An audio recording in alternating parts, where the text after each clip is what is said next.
Coming to you live from Ocala, Florida, I have a box.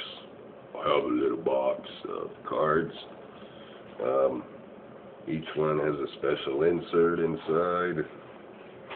The cards are written by Mick Foley. I don't think it has autographs. It has a WrestleMania mat relic or one shirt relic.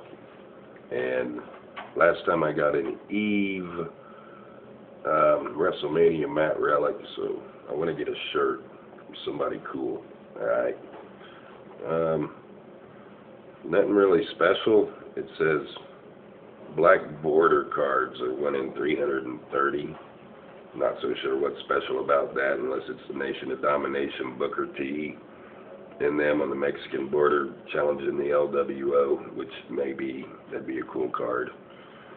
But let's see what the insert is. I would give you a drum roll, but you fat, lazy YouTube people need to sit back and see how a real man opens a box of cards. Okay. Alright.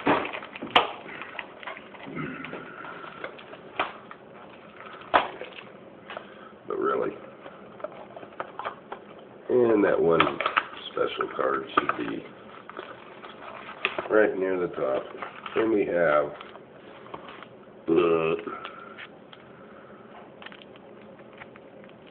R-Truth WrestleMania mat relic. I wonder how many of these exist, because there's only so much WrestleMania mat to go around.